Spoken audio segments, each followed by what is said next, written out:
पापा नाना जी के फोन का इंतजार कर रहे हैं और उन्होंने अभी तक फोन नहीं किया। नाना जी को वक्त नहीं मिला होगा, लेकिन आशा को कम से कम फोन तो करना चाहिए था। उसने भी फोन नहीं किया। पता नहीं वो लोग किस परेशानी में हैं। उनकी परेशानी का अंदाजा लगा सकते हैं क्या हम? ठीक है माँ, आप आशा से बात कर लीजिए और पूछिए वो लोग है कहाँ। गांव के हॉस्पिटल से निकले या निकलने वाले? नहीं बड़ी माँ, बिल्कुल मन नहीं।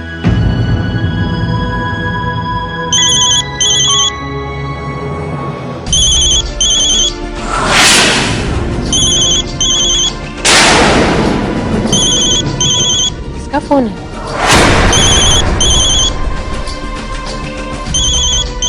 ना, रितिमा दीदी का। नहीं, फोन मत उठाओ। क्यों बड़ी माँ? छोटी सी गलती भी बहुत बड़ी बन जाती है बेटा। कल वहां पहुंचकर हम सबको बताने वाले हैं कि तुमने एक प्रीमेच्योर बच्चे को जन्म दिया है, तो फिर तुम अभी कैसे बात कर सकती? मैं फिर से करती हूँ।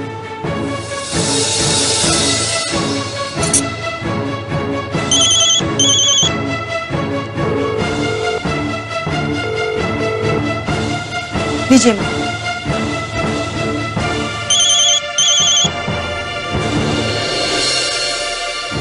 हेलो हेलो, अब किस लिए फोन किया है आपने?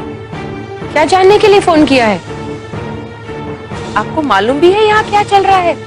सबको जवाब देना कितना मुश्किल हो रहा है। मैं समझ रही हूँ गायत्री जी। आप तो वहाँ आराम से बैठी, मैं और बाबूजी किन मुसीबतों को झेल रहे हैं उससे आपको क्या? आपका तो बस ख्वाब पूरा होना चाहिए, आपके खानदान को वारिस मिलना चाहिए, बस। रिधिमा के पापा भी बहुत परेशान हैं। रिधिमा ने इसलिए फोन लगाया कि हम लोग जान सके कि आप लोग शहर कब तक पहुंच रहे हैं। लीजिए, रिधिमा से बात कीजिए।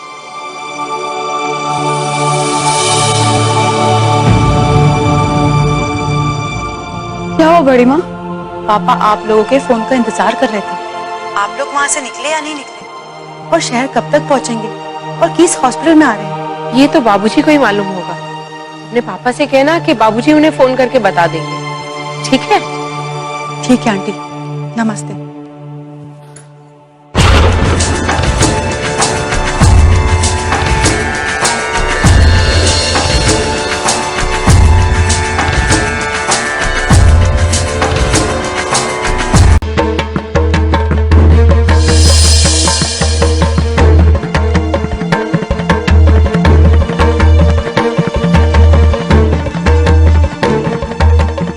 रिधिमा, कुछ बात हुई?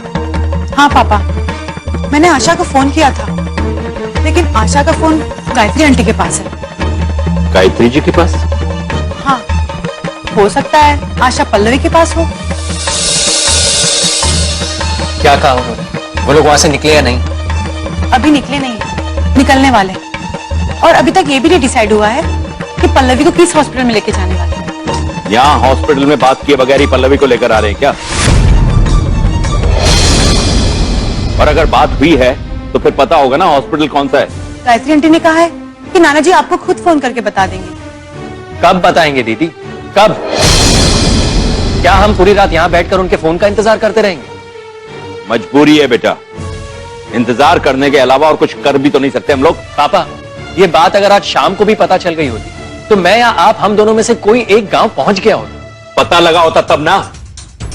सबसे ज्यादा जिम्मेदार हम लोग हैं और सबसे ज्यादा लापरवाह हमें ठहराया जा रहा है। शांत हो जाइए पापा, वहां कोई परेशानी होगी और शायद अभी तक ये भी डिसाइड नहीं हुआ होगा कि पल्लवी को कौन से हॉस्पिटल में लेके जाना है। अब वहां की परेशानी हम तो नहीं समझ सकते। मैं परेशान तो इसी बात को लेकर हूं कि वहां जो भी मुश्किलें हैं बाबूजी खुलकर बताते क्यों नहीं? क्यों नहीं बताते हम लोगों को वो? और आधी रात से ज्यादा वक्त हो गया है, यहां आने के बाद बताएंगे क्या?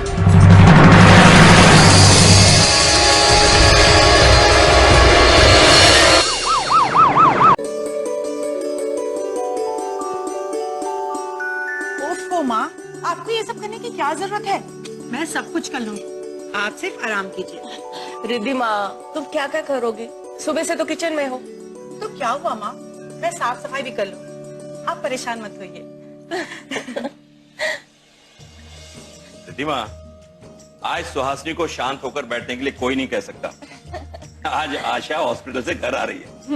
आप ठीक कह रहे हैं। आज बहू घर वापस आ रही है, इसे कर लेने दीजिए सब कुछ। कहीं उसे आकर ऐसा ना लगे कि उसके बिना घर की क्या हालत हो गई। हाँ भाई, जो करना है वो कर लो। रिद्धिमा, बेटा सारा खाना बन गया ना? हाँ माँ, सब कुछ बन गया है। कल मैंने बादाम के लड्डू भी बना लिए थे और आज आशा की मनपसंद खीर भी बना ली है। अरे वाह बेटा, खीर तो बनानी ही चाहिए। खीर का बनाना शुभ होता है। और फिर बहू वापस आ रही है, हमारे लिए इतनी सारी खुशियां लेकर।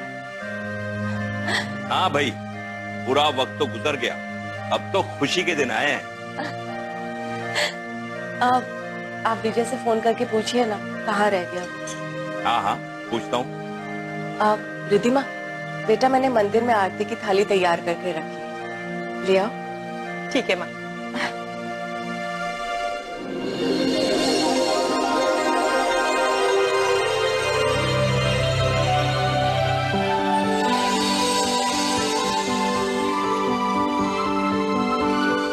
पापा,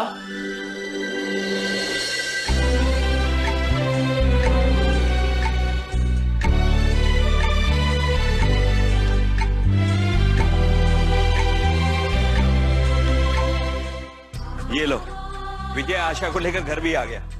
आओ। अरे अरे, वहीं रुको, आरती तो उतारने दो।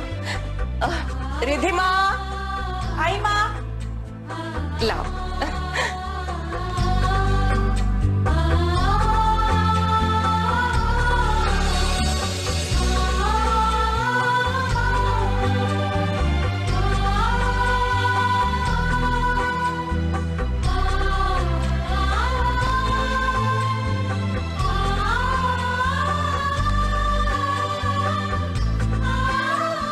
खुश रहो, जीते रहो। खुश रहो।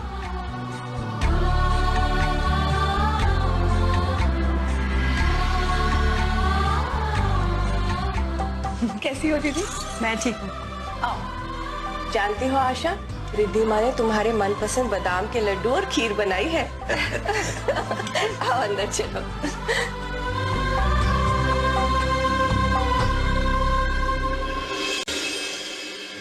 माँ, आपके चाहने से बिगड़ी हुई बात बन नहीं सकती, और वो भी इतनी जल्दी।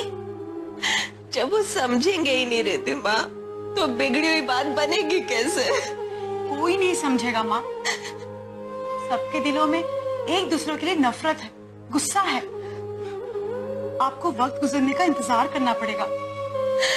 रिद्धिमा, वक्त गुजरने के साथ साथ जख्म भरते नहीं, बल्कि नासूर बन जाते हैं।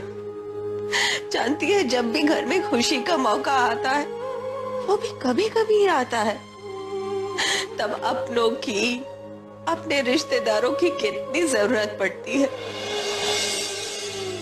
इस बच्चे को लेकर हमने, उन्होंने कितने सपने संजोए थे।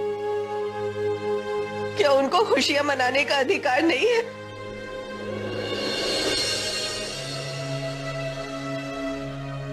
मत रोइए माँ, सब कुछ भगवान के ऊपर छोड़ दीजिए। अब जो वो चाहेंगे वही होगा। मैं जानती हूँ बहू, सब भगवान की मर्जी है, लेकिन कुछ बातें दिमाग में घर कर लेती है, जो आपका सुकून छीन लेती है। जितनी नाराजगी, जितना गुस्सा विजय के पापा के दिल में है, उतना ही दुख मेरे दिल में भरा हुआ है। देखो ना आशा, मैं माँ को कब से समझा रही हूँ, थोड़ा वक्त गुजरने दो। धीरे धीरे ये बात पुरानी हो जाएगी तो सब ठीक हो जाएगा, लेकिन माँ मानती ही नहीं। हाँ माँ, मत रोइए, संभालिए खुद को। मैं जाकर पल्लवी से मिलकर आती हूँ। तुम पल्लवी से मिलने जा रही हो? पल्लवी से मेरी बात करवाना। मैं उससे मिलने हॉस्पिटल तो नहीं जा सकी। अगर तुम मुझे पहले बता देती तो मैं भी साथ चलती। खैर, वक्त निकाल कर मैं जरूर उससे मिलने जाऊंगी, लेकिन मेरी उससे बात जरूर करवाना। हाँ जी माँ।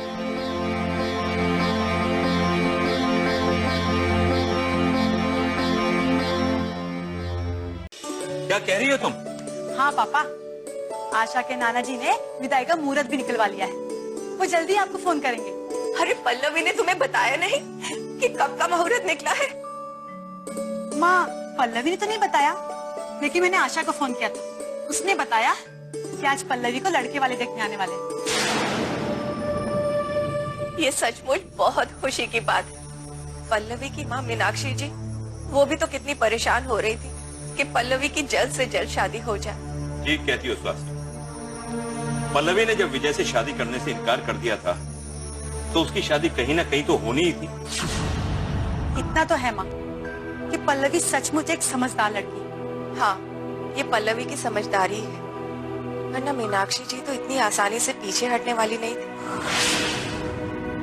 ठीक कह रही हो तुम सुहासिनी। उनके पीछे हटने की सबसे बड़ी वजह यह हो सकती है कि पल्लवी ने शादी के लिए कहीं और हाँ कर दी।